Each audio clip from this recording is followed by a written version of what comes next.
Alright, let's try again. Okay.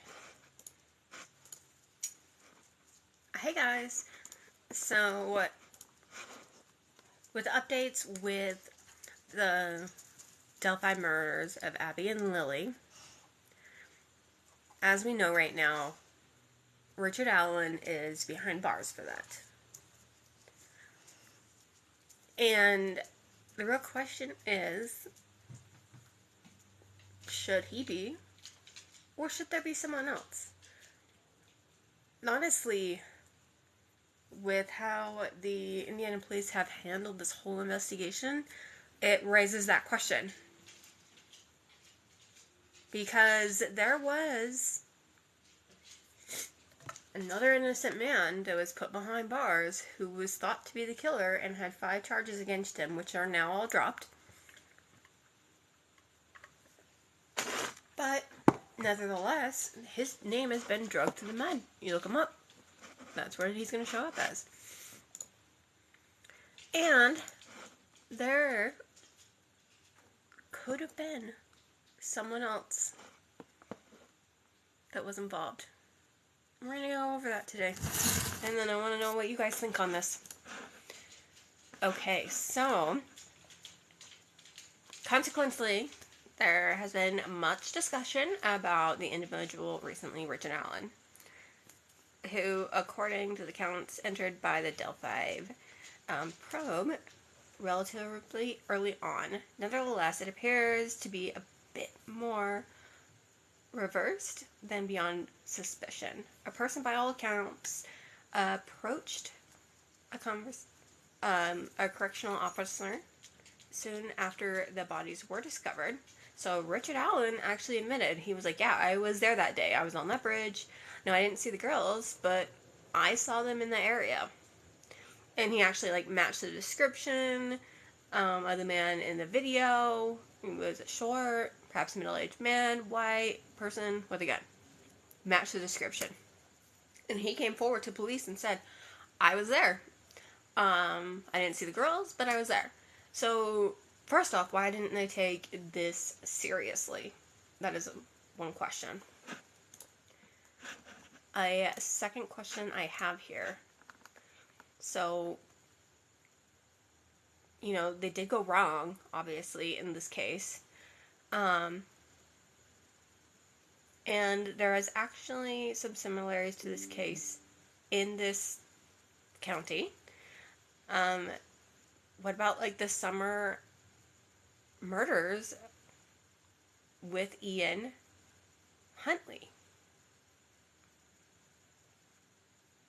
Okay. First, we will get back to Ian. But first, let's concentrate on the individual who is seen walking over the dangerous bridge without handrails, with the hands in the pocket, and appeared to be unconcerned about doing so. He also, appears that he's, walked that bridge before. Richard Allen also was having his hands in his pocket, that's how he walked too. So, yeah, he matched that. Yet, police just kind of brushed over that. So, I've heard a lot of talk about this self-assured person who may even be used to manipulate law enforcement, but do we really have enough information at this point to draw those kind of assumptions that we've spoken about? Could he really be the killer of Abby and Lily? Or could someone else be responsible and he's taken the fall for this? Once more, there's a potential serial killer. I'm not here to confirm or rule out that possibility. I'm going to leave that up to you guys and law enforcement, of course. But I believe it is important to consider all the possibilities that are in this case. Could it be Richard Allen, who was merely crossing the bridge that day and panicked because he thought someone, perhaps even someone he knew, had seen him We don't even know the individual's mental state at that time, and we can't be sure if it was a perceivable notion. In regards to Richard Allen approaching this correctional officer, by all accounts, he said, I was on the bridge, I didn't see the girls, and he was just overlooked, and suspicion was absolutely removed from Richard Allen at this point. What we don't know is if there's any follow-up by the law enforcement, and who knows, he could be this master manipulator and be able to get through any interview they throw at him, or anything like that. We don't currently know whether Richard Allen had any friends or coworkers who claimed to have been present when these murders committed. However, I think that we can all agree that something was very wrong occurred between the time that Richard Allen first had claimed to be present at the crime scene and his subsequent arrest in 2022. However, one of the features of this inquiry that does perplex me is it appears in 2019 during a press conference conducted by Doug Carter. I also have his whole speech after the arrest, if you want to go check that out on my YouTube, that they were on the right track. And at this point, because this was a local person who may have spoken to or interviewed family members before, it appeared at the time that they were on the right track because this is someone that they previously interviewed. But in 2020, all of a sudden, we have the Keegan Klein's pursuit, where everyone is saying it's got to be this guy, he's a sex offender, and they put 5 charges against him so that they could hold him in jail so that he would stay there. The interview with Keegan Klein and the detectives really seemed adamant that this was the guy, that there is some kind of link between the Anthony Schatz profile and Keegan Klein, the predator of the murders. But as of right now, all charges against King Klein have been dropped since Richard Allen is now being arrested for it.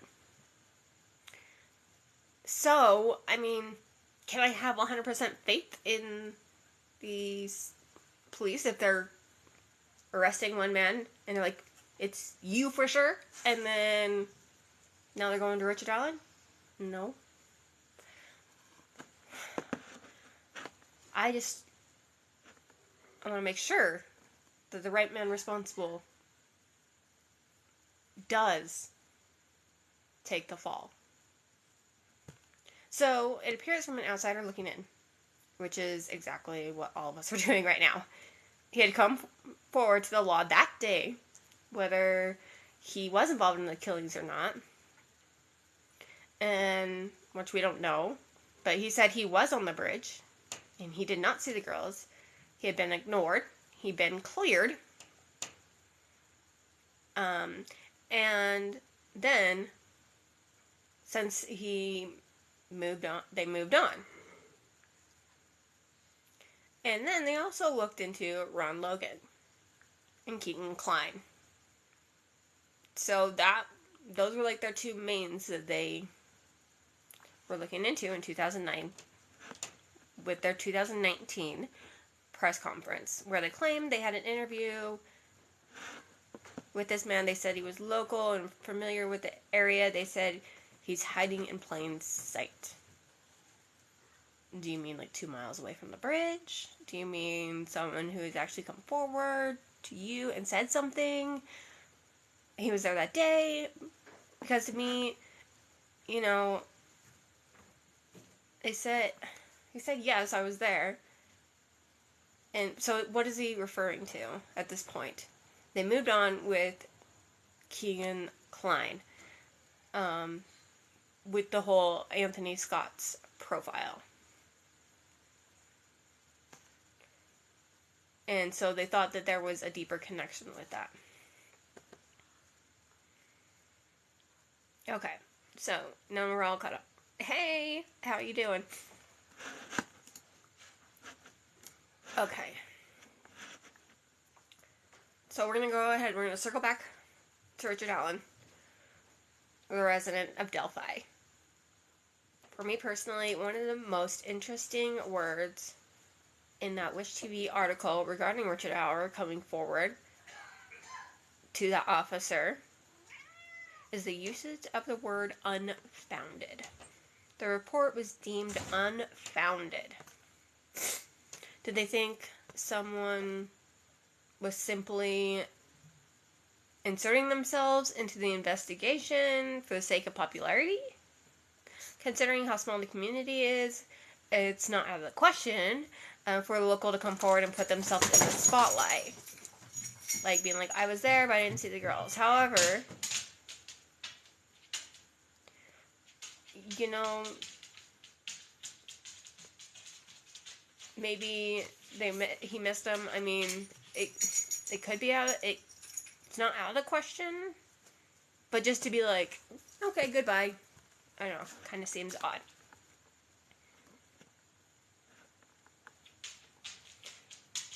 You know, so that's not beyond the realms of possibility for someone to do that. I would like to draw your attention now, though, to this man named Ian Huntley, who is also interfered with a police investigation and participated in a search party looking for the two missing girls abroad.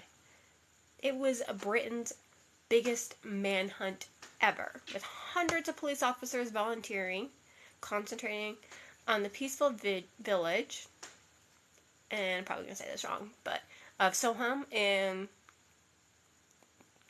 Cambridgeshire.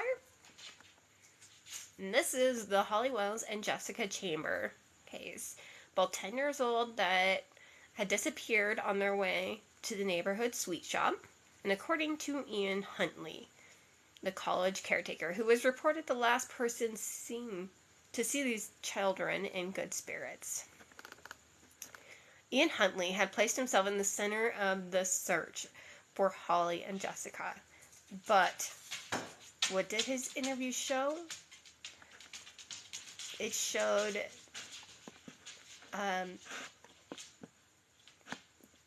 if you listen to that interview, and I will post it as well, and analyze it, it starts with a sentence with the girls sound a little bit familiar, and he realizes and backs off. Well, I don't know the girls, so that fault starts to show us he's trying to manage like his impression, and he's trying to poise a look of sadness or concern.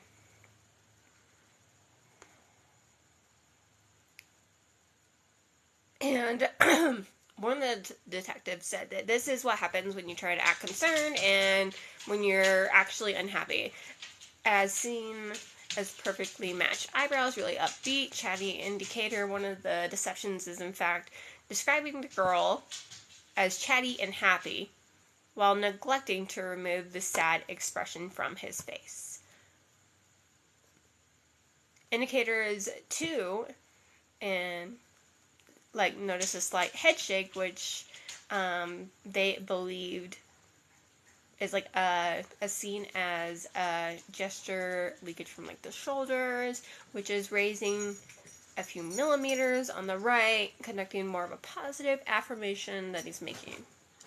So he went ahead and said, oh yeah, these girls were upbeat, they were happy, and then retracted that with, well, I didn't personally know them. Then how do you know that?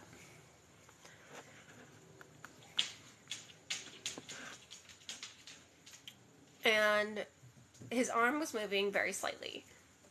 And I don't know why, but if I'm saying something positive, I want you to trust me, and it leaks from one or both shoulders, and it's very small.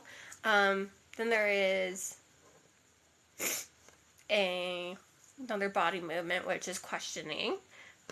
The statement is, so the very slight movement of his right hand shoulder.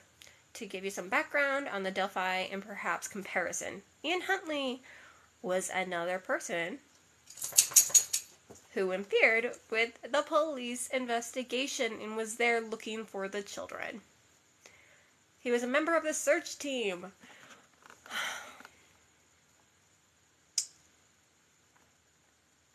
He even went so far to claim that he was the last person to see them before they vanished. One slight difference between this case and the one from the UK is that the Delphi Murders is that police were able to crack the case. They even sentenced Ian Huntley within 2 years. Salem had around 11,000 residents, making it much larger than Delphi. This case, back when it happened, was absolutely huge in the country with massive news coverage, massive media attention throughout the country, up and down. And the alibi that Ian gave was at a fairly early stage.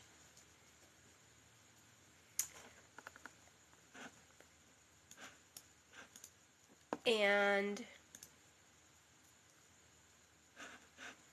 with that, they were actually able to retrieve garments from Ian Huntley's home and identify them as the girls and identify Ian Huntley as the killer.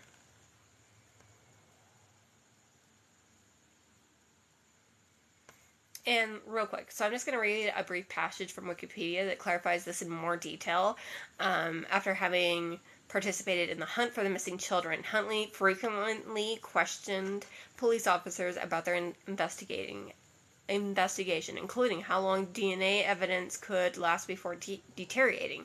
On August 16, 2012, 12 days after the children went missing, these officers noticed 3 vertical scratches on Huntley's left jaw, each measuring about 3 centimeters. Huntley claimed that his dog had recently caused these scratches. Police questioned Huntley and Carr first. Curiously, they were on Ian Huntley rather quickly, as I recall. The remains of the 2 poor girls haven't been retrieved or even found. When it was brought up for interrogation previously, but in the UK murders, we had audio and video of the murderers speaking and in a community that was much smaller. Again, there are about 1,100 people who live in Solem. I'm sorry, 11,000 people who live in Solem. So what is going on? Don't they hear that they have 50,000 or 70,000 tips? So they're not stupid. They haven't done anything illegal. They just made a few mistakes. It's incredible. In fact, it should be classified as unbelievable, to use the term for the nation. How do we have a case with such massive cook-ups?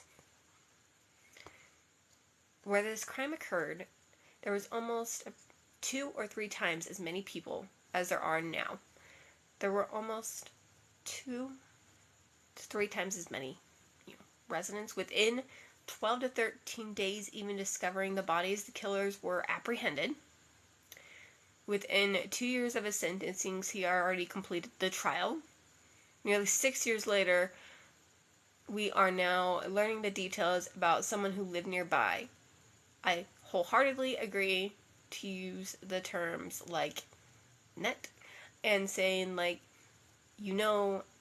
there have been failures in this investigation. It would be harsh if Richard Allen lived on Mars or didn't fit the description of the man crossing the bridge. Given that they had all necessary information at their disposal, how can we not view this as an incompetent, given that these people are professionals who supposedly devoted their lives to being the best on the field? Obviously, there are similarities between this case within the Delphi case and the UK case, and it shouldn't have been beyond consideration that the killer may come forward and insert himself in this case, because a lot of times they do. This is something that is done from time to time. Predators insert themselves, but I have no idea whether there's something more or deeper going on here. So, I am curious to know what you guys think about this.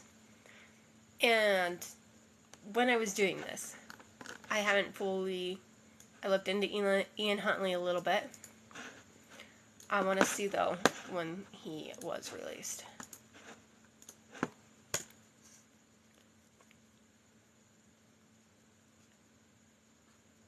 Yeah, because he...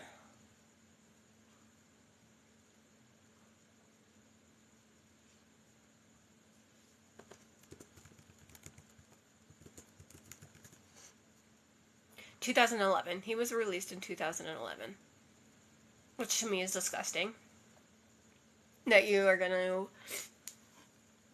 release someone from jail that had done these murders to these 2 children, and then possibly, you know what, he could be I apologize, I'm still a little sick. He could have been the killer. Like, why would he been in that area at the time? I am curious to see what his alibi is.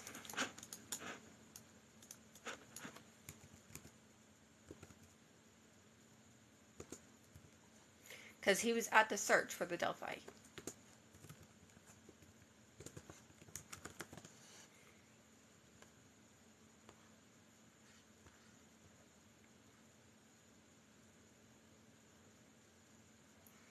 So, anyway, I'm going to do a little bit more research on this too. I just think that it is very... I don't want to say sloppy work, because, I mean, I understand, you know, what the cops... They're doing their best, and they're trying to get someone. Especially, you know, with having 2 little girls, and you just want the bad guy behind bars. But it's very concerning with them already almost... I mean, they did. They accused an innocent man of murder. Oh, was he a sex offender? Yeah. Does he probably deserve to be in prison? Yeah, but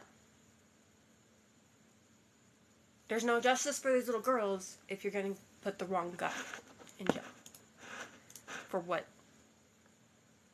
happened to them.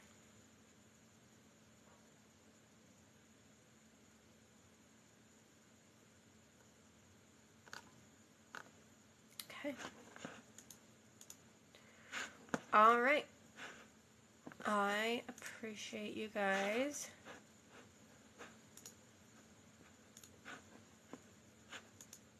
coming in here today with me. I appreciate you guys listening. I hope that you enjoyed this a little bit. I'm going to do a little bit more research on Ian, and we will chat up next time. Thank you. If you have any questions, as always, guys, you can send them to crimetheoriespodcast@gmail.com. We are on TikTok, Twitter, TikTok, Facebook, Instagram, YouTube, Crime Theories Podcast. We have our website, crimetheoriespodcast.com. Feel free to check us out there. Feel free to, I'll plug it in here. On Podbean, we have the Patreon. You can sign up and get exclusive shows, merch, all that fun stuff. So feel free to sign up there. And as always, guys, just keep fucking going.